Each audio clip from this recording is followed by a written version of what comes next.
Bueno, bienvenidos a este espacio cultural.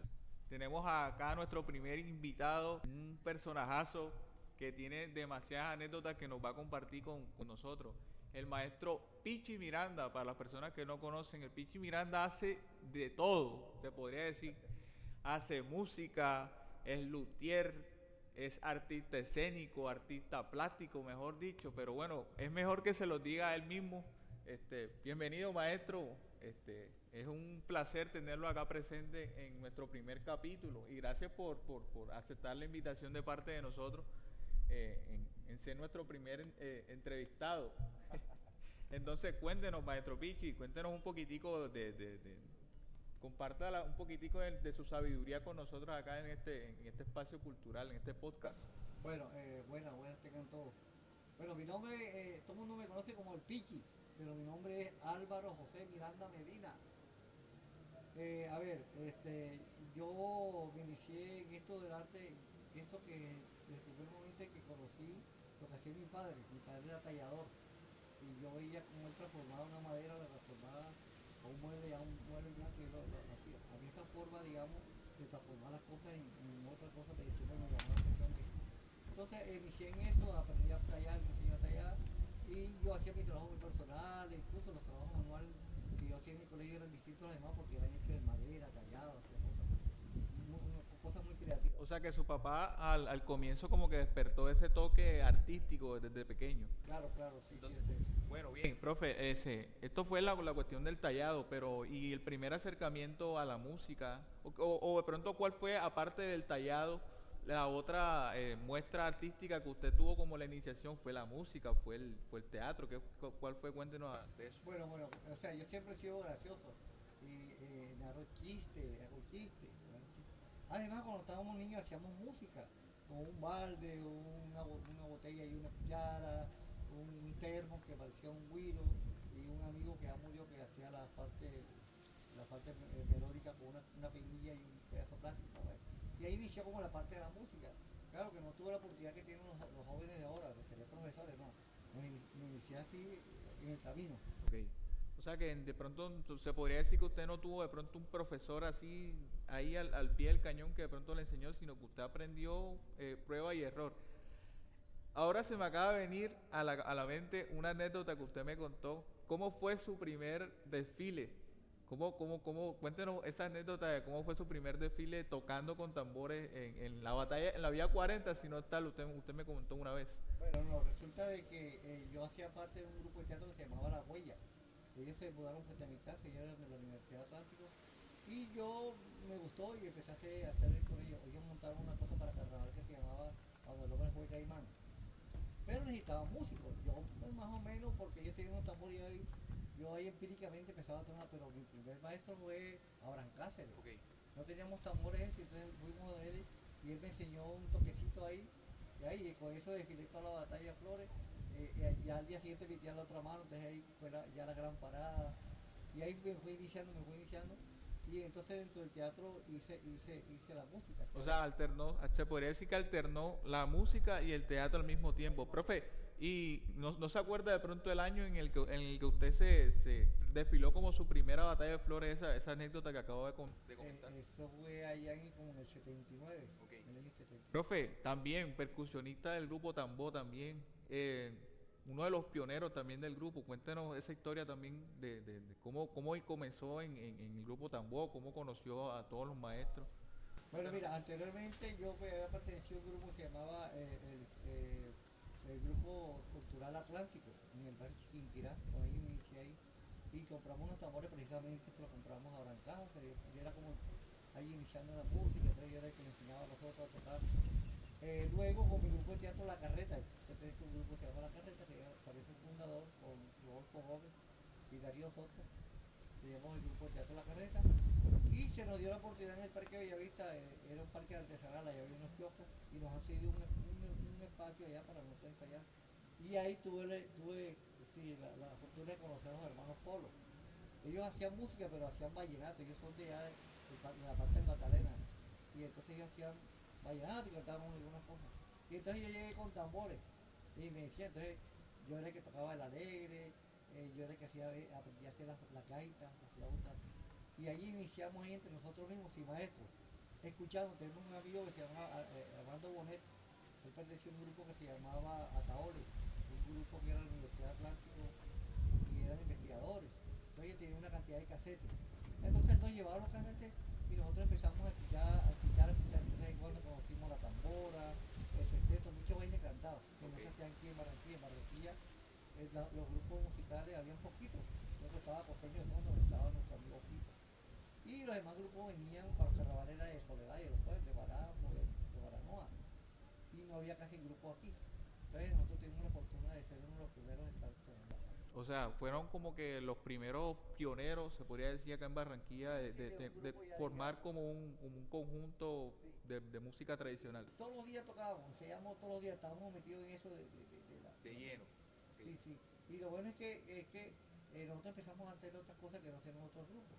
Entonces, como yo soy actor, entonces ya yo hacía poesía, narraba, actuaba. Entonces, eso es uno de los sellos del tambor, que era distinto, digamos, a otro grupo. No solamente era la parte musical, porque cada quien en el grupo tenía algo que dar. Entonces, ese fue como el momento de reunirnos y unir todo lo que... O sea, se podría decir que ustedes tenían como un toquecito extra, no tan toquecito extra, sino un toquezote extra porque ustedes alternaban no simplemente la música, sino que también me dice que hacían teatro, hacíamos décima y hacíamos décima cosas, también, hacíamos poesía bailaban con porque me dice que también también. perteneció al grupo de danza Yo también de la pertenecía al grupo de Universidad danza, Atlántica. sí, de la Universidad Atlántica. Ahí duré mucho tiempo. Y ahí aprendí muchas cosas. O sea, los viajes que hacíamos, siempre íbamos como a investigar. A mí siempre me ha gustado como ver más allá Okay. de los tambores, más allá hacia el origen. Me encanta mucho el origen de las cosas. ¿Cuáles eran los grupos que escuchaban de pronto en ese momento de que ustedes como que aprendían? Porque también uno se aprende no simplemente que tengas un maestro, sino que también escuchando uno aprende. Claro, claro, sí, mira, en esos casetes, ese era un trabajo que ellos habían hecho en Palenque, en todos estos pueblos del río Magdalena, todo eso lo habían recogido ellos personalmente, como lo que están haciendo ahora, entrevistaban a la gente y eso lo tenían en un casete. Para la gente que no sabe qué es un casete, es un aparatico así que tiene una cinta. Yo dando cuenta, ya se lo hiciste, a la gente a ver, tengo unos guardados ahí. Okay. Entonces ese muchacho lo llevaba esa vaina armando y nosotros escuchábamos y atrevidos imitábamos lo que estábamos escuchando. Y ahí después con el tiempo empezamos a ir mejorando cosas. Mira, una cosa muy importante que a veces no lo reconoce la gente, pero los primeros maestros de todo esto, nuestros maestros sin querer, fueron la cumbia soledeña y los gaiteros San Jacinto, porque fueron los únicos que grabaron, no había más nadie que, entonces eran nuestros referentes y por tanto nuestros maestros. Ok, se podría decir como que de toda esta generación es como que hemos aprendido de ahí. De ahí sí, de ahí como ha venido gente más atrás de nosotros y entre eso otra gente. Profe, y otra pregunta interesante. ¿Cuál fue el formato musical que usted primero se acercó? ¿Fue los bailes cantados? ¿Fue el millo? ¿Fue la gaita? ¿Cuál fue el primer? Bueno, primero fue la cumbia, lo que más uno escuchaba en los carnavales era la cumbia, eso, digamos, lo que estábamos metidos entre la gente era la cumbia, empezamos nosotros a hacer cumbia. Y lo bueno es que no teníamos flauta, ni nada, sino puro, eran vainas cantadas, Okay. todos los ritmos cantados. O sea, que se podría decir que su primer acercamiento a la música tradicional fueron los bailes cantados. Los bailes cantados, claro, yo cantaba, y incluso yo cantaba también, Okay. y aprendí a hacer una gaita, mirando a un amigo que me hacía una gaita y entonces era muy atrevido yo y tocamos la gaita y listo y la gente en ese tiempo no había muchos grupos acá entonces a ver y tenemos una anécdota que nosotros fuimos los primeros ganadores del festival de gaitas aficionados en Oveja. Okay. Ningún grupo había ido allá. O sea, desconocíamos muchas cosas en ese tiempo no se conoce lo que se conoce ahora por intermedio digamos de la tecnología del internet. En ese tiempo había que ir allá y no había, y había Te había que ir a visitar el territorio para poder adquirir el y conocimiento. aprovechar de que cuando venían por los carnavales, mirar, Claro. preguntar cosas. Ok. O sea, pero que entonces era como más complejo entonces, Sí, porque más no es como complejo. ahora que uno nada más se mete a YouTube y busca No. y ya encuentra todo, se Sí, podría así decir. que un tutorial, cómo se toca La cumbia, Diego, ¿cómo se toca la toda cumbia? ya la Ajá. gente Pero ajá, y entonces, ¿cómo usted se podría decir que aprendió a tocar la cumbia escuchando? escuchando. Yo me acuerdo que yo tenía en la mente ta ta ta ta ta ta ta ta ta pum ta ta ta ta ta ta ta ta pum. Eso digamos lo que uno tiene en la mente. Y yo comencé tocando tambora en un colegio que era, yo tocaba, pero un día con la tambora, un desfile, hombre, se me pesa mucho. me gusta mucho el alegre ya. Entonces también aprendí a hacer el alegre ahí a mi manera, o sea, a mi manera, como digamos, empírico ahí. Mira, por ejemplo, ahora yo sé yo los niños. Como la onomatopeya también se podría como decir, la onomatopeya. Ahora, por ejemplo, yo los niños, una fundación, la Fundación Claret. Saludo a la Fundación Claret, que yo también hago parte de las primeras, ¿qué? Los primeros pininos de la fundación, nosotros hacemos parte. Yo fui, por cierto, ustedes no saben, pero yo se los voy a decir. El primer profesor que yo tuve de música tradicional es el maestro Álvaro Miranda, que por cierto también por eso es que lo tenemos aquí como invitado, porque agradecidísimo por enseñarme todo el conocimiento. Y solamente no fue el maestro Álvaro Miranda, también le mando un saludo al maestro Leonardo Aldana, que también estoy agradecidísimo por la oportunidad que nos dio a todos mis compañeros y a mí de conocer esta bonita música que es la música tradicional. Y gracias a estos dos personajes es que hoy en día soy músico y hago toda esta parte cultural y investigo, también hago videos también. Entonces, gracias a ellos es el resultado de esta locura. Claro, también estuvieron aporte de Lean. Ah, claro, también el maestro Lean, también por cierto, Lean, por ahí también te vamos a invitar más adelante. No, bueno, profe, no sé, siguiendo con la cuestión de la historia, cuéntenos también cómo comenzó esa locura de la noche de tambor, que hoy en día es uno de los eventos más como representativos del carnaval de Barranquilla. Pero ¿cómo comenzó eso de la noche de tambor? Cuéntenos un poquitico de eso. A ver, nosotros comenzamos en el Parque Bellavista, tocábamos ahí, y ahí había programación cultural porque había dos grupos de teatro ahí. Y cada vez que se iba a presentar un grupo de teatro, nosotros los cabríamos. Dentro del grupo está Lisandro y Camilo, unos hermanos.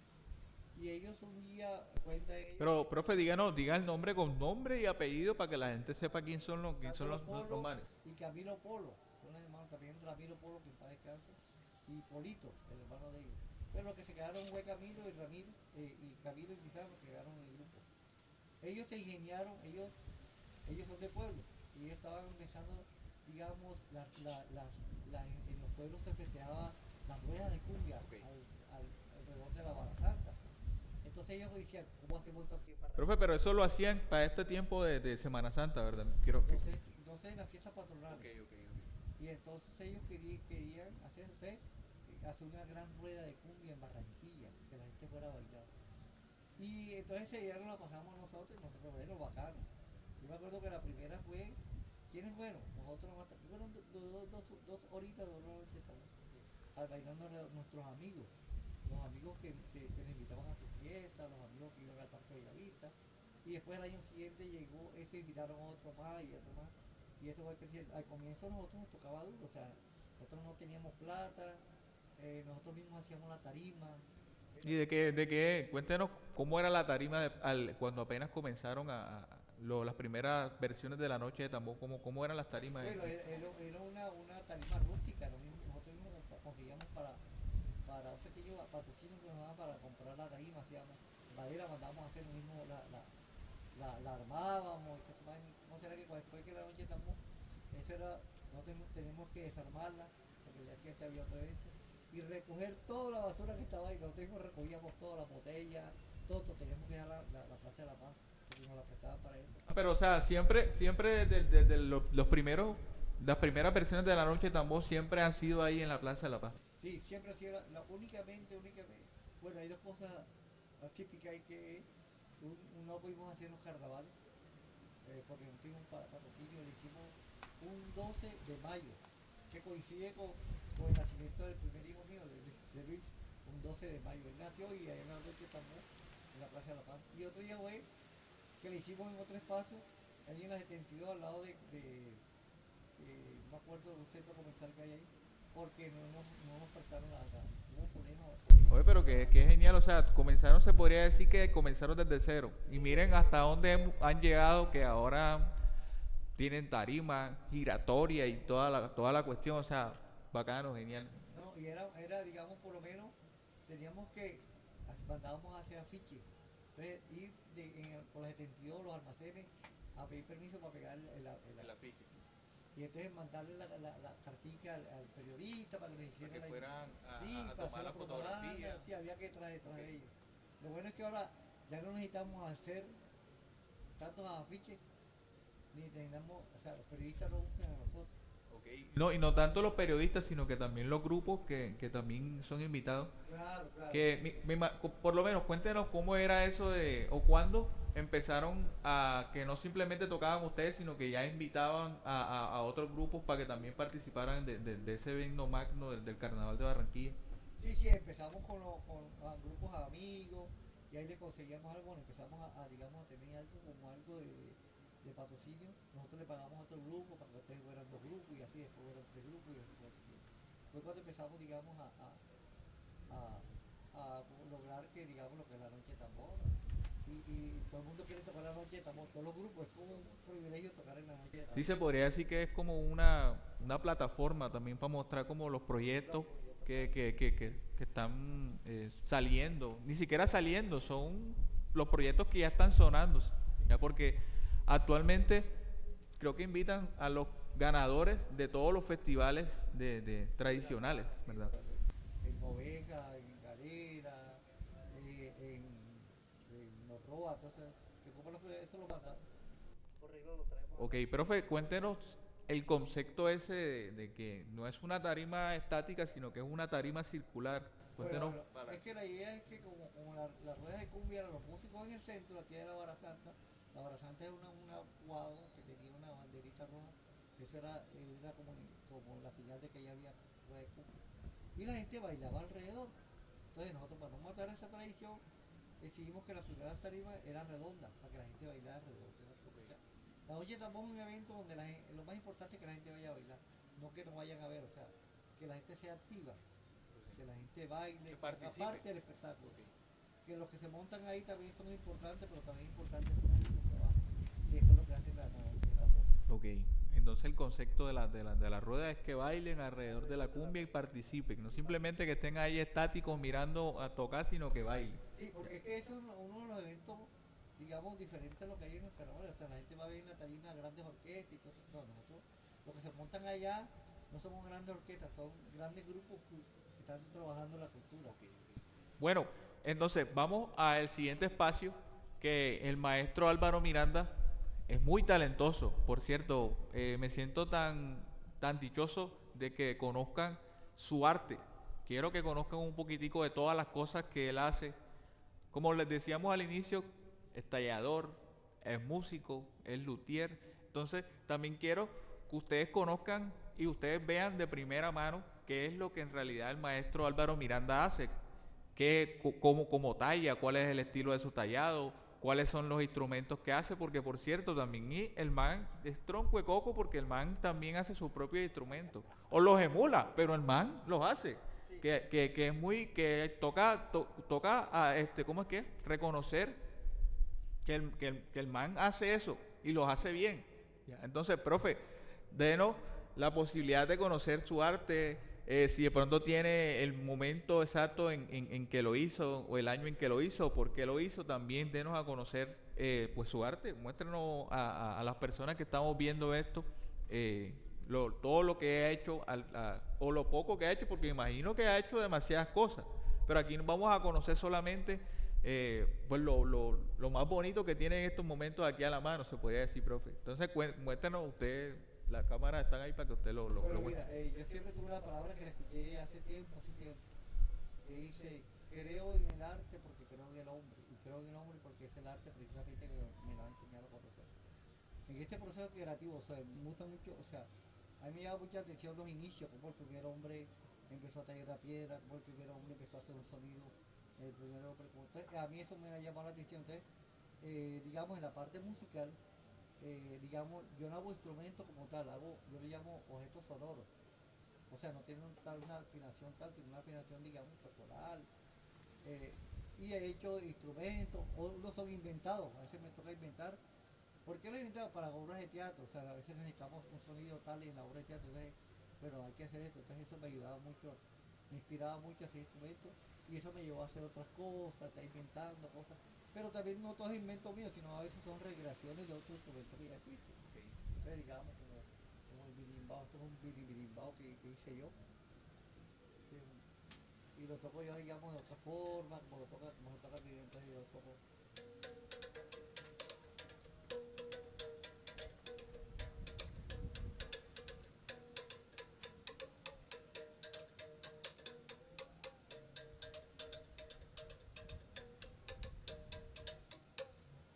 Son instrumentos que hago.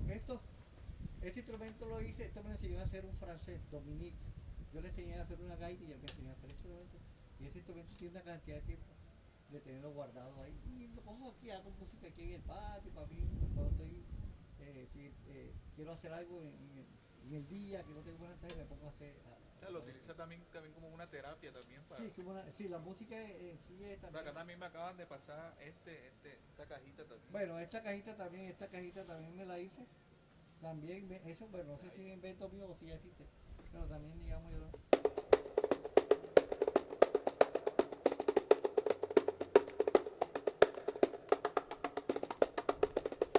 También una cajita que tiene por dentro unos resortigos que lo que hace es que Es como la misma función de los bordes redoblantes. Claro. Pero también muestran su tallado también. Bueno, en el trabajo de talla también, o sea, en mi proceso creativo también, como ya dije que yo aprendí de mi papá la talla, entonces, digamos, hago también mis trabajos, digamos, personales en madera. Y lo bueno es que, bueno, en todo, hasta los instrumentos, todo es reciclable, yo nunca compro nada, sino todo ya está ahí. Yo me duele cuando alguien hace algo y lo que sobra lo bota, no, yo lo pongo y hago esto es puro reciclaje de los talleres, porque yo trabajo en talleres, entonces queda un pedazo de tabla, entonces yo me hago mi trabajo. Profe, ¿y esos tallados, se podría decir tallados o cómo se Sí, son tallados, son mi trabajo pictórico. Bueno, esos están a la venta, ¿verdad? Sí, eso. Bueno, entonces ya saben, los que les guste, vamos a estarlo publicando, pues foticos o cosas así, de pronto las personas que les interesen, pues están a la venta. No, y me pienso hacer una exposición para que mis amigos lleguen a conocer mi trabajo y me los compren. Bueno, por acá también hay algo algo interesante. Este otro trabajo que tengo aquí. Este también es un trabajo de lo que yo hago. Por acá también están trayendo cosas. Hablando de lo reciclable. De lo reciclable también. Bueno, este es una tapa de una olla. Okay. De una olla de cocina. El sobró se le partió la cocina aquí, está la botada, entonces yo la cogí y lo adapté a esto. Este es un pedazo todo esto es reciclado, todo esto es reciclado. Profe, también muestre eso que está por allá también que bueno, este también es un pedazo de madera que quedó en un taller y yo lo cogí y lo convertí en esta escultura. Okay. Pues interesante. Bueno, profe, ya por último ya, porque el espacio ha sido corto pero sustancioso. ¿Algún consejo que le dé a esas nuevas generaciones que están saliendo, tanto como de artistas en general, porque usted es un artista completo, porque no puede enfrascarlo como músico porque usted también talla? Entonces, ¿qué consejo le da a esas nuevas generaciones de artistas que están saliendo, usted con toda la experiencia que tiene? Bueno, mira, a veces a mí me preocupa muchas cosas porque la gente quiere innovar de la noche a la mañana como si danza. No, por ejemplo, mira la danza contemporánea. O sea, la danza contemporánea es el resultado de de haber hecho danza folclórica, ballet, todas esas cosas. O sea, es como recoger todo eso. Y eso se llama la danza contemporánea. Hay gente que la música ayer ya quieren revolucionar, aprendieron a tocar un tambor ayer y ya quieren volar. Por ejemplo, a veces hay una vaina cuando un pelado está aprendiendo a tocar la música folclórica y quiere reventar la tambora o quiere reventar la alegre, como decir yo soy el... No, o sea, eso no, digamos, debe haber como armonía en la música, ¿no? Sí, pero yo voy a servir como abogado del diablo ahí, porque yo también hice parte del problema. Yo hice parte del problema también. Yo pienso que cuando uno apenas está iniciando en la música, uno quiere como demostrar. Sí, ya. Entonces, lo otro es que uno ni siquiera conoce el concepto, ¿sí me entiendes? Porque ya uno entiende la cuestión de los matices y la vaina cuando uno empieza a conocer un poquitico al concepto. Porque bueno, uno lo enseña y uno aprende como que lo motriz. Ya, aprende lo motriz, como por lo menos como usted me enseñó a mí, el patacón, cumbia. Pero no es simplemente tocar patacón, sino que la música tiene momentos, tiene cadencia, entonces ya eso uno lo va aprendiendo ya es con el tiempo y con la madurez, ¿me entiendes? Sí, sí, y sobre todo la investigación, o sea, hay que investigar. Mira, nosotros tuvimos una oportunidad ir a Europa y la gente quiere saber más de tocar un tambor, o sea, de dónde proviene eso, qué es. Pero hay gente que no sabe ni por tocar ciertas cosas. Exacto. O sea, eso llama la atención en el exterior. Y te preguntan cosas que a veces la gente queda así. Yo tuve una experiencia con un amigo en Curazao y le iban a entrevistar y te iban entrevistando más. Entonces, digamos, la parte seria, la parte de la investigación. Sí, yo puedo tocar bien el tambor, pero la investigación. Okay.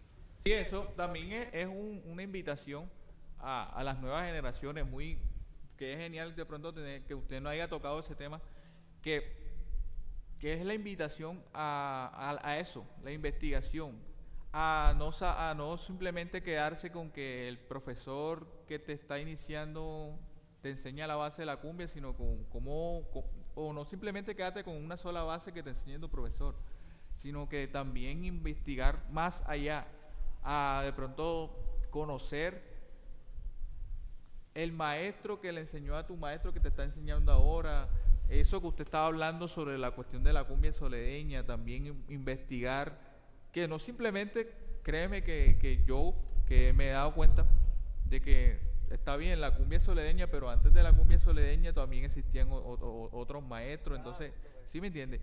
Investigar que no simplemente hay una sola cumbia, que no hay simplemente un solo estilo pues sí, de cumbia, sino que indagar y aprender y preguntar. Y bueno, si tienen la posibilidad, bueno, yo gracias a Dios tuve la posibilidad de tener grandes maestros, que estoy muy agradecido con ellos de que me enseñaron, pues, mucho. Pues básicamente la invitación es a que pregunten. Pero mira, hay una cosa que yo siempre le he dicho, o sea, el artista tiene que ser universal, no solamente escuchar lo que yo toco, o sea, yo por ejemplo me encanta todas las músicas, yo escucho música clásica, el pasillo, música de otros países folclóricos, o sea, uno tiene que nutrirse, no solamente quedarse ahí, que no, lo que yo toco o sea, lo que yo toco es mejor, o sea, ¿cómo decir que un bambuco es mejor que una cumbia o una cumbia es mejor? Por cierto, eso también, otra cosa que toca uno tiene que tener también, que es el respeto. Respeto por las otras culturas, por las otras tradiciones de otras ciudades, porque a veces, porque lo digo, nosotros somos muy regionalistas, nosotros por naturaleza somos regionalistas y nos creemos que la cumbia que nosotros tocamos es la mejor, pero resulta de que no, o sea, en el Pacífico hay música también muy bonita. En la cuestión del llano también hay músicas que son, exacto, El Chocó, las islas de San Andrés y Providencia, la misma música del Amazonas, exacto. la música del andina. Entonces, tener ese respeto por las otras músicas, así también como respetan también nuestra música tradicional, porque eso yo me he dado cuenta de que, o sea, no se enfrenta de pronto en festivales con otros músicos de otras regiones y ellos tienen un gran respeto por nuestra música tradicional de acá. O sea, nos ven a nosotros como nos jodan, la cumbia que ustedes hacen, ¡guau! Espectacular, genial. Pero nosotros no tenemos ese, bueno, yo lo digo por la experiencia, no, pues si ustedes lo hacen, bacano. Pero nosotros no tenemos ese mismo respeto, nosotros vamos y tocamos con un grupo de otros, entonces queremos mostrar que somos los que más tocamos, que no sé qué. ¿No? Mira, yo tuve una experiencia en Armenia. Yo fui con un festival de teatro con la carreta. Y allá nos llevamos los tambores. Entre la obra metíamos tambores. Y allá encontramos unos muchachos tocando. Yo decía, pero toca ya. No tienen el sabor que tenemos nosotros. Como si nosotros tocáramos un bambuco, ellos no van a decir. Obviamente nosotros no vamos a tocar el mismo bambuco como ellos. Y entonces, la sorpresa fue que cuando allá había un grupo de teatro cubano y ellos dicen, hey, ¿saben la conga? Claro. Y empezaron a tocar conga. Entonces me decían, hey, ¿saben tal vaina? Sí, o sea, los manes investigan y esos manes te tocaban una cantidad de ritmos del Pacífico, de los llanos, hasta música de fuera de nuestro país. O sea, porque estudian, investigan, porque les gusta eso. Y digamos, esos muchachos están caminando por Europa y todo eso. Ok.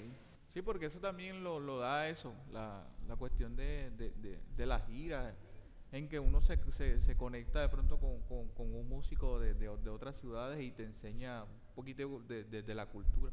Porque eso también se trata, que también es otra invitación a compartir el conocimiento. El conocimiento se tiene que compartir porque si tú no compartes tu conocimiento, te vuelves viejo y no pasa nada con ese conocimiento.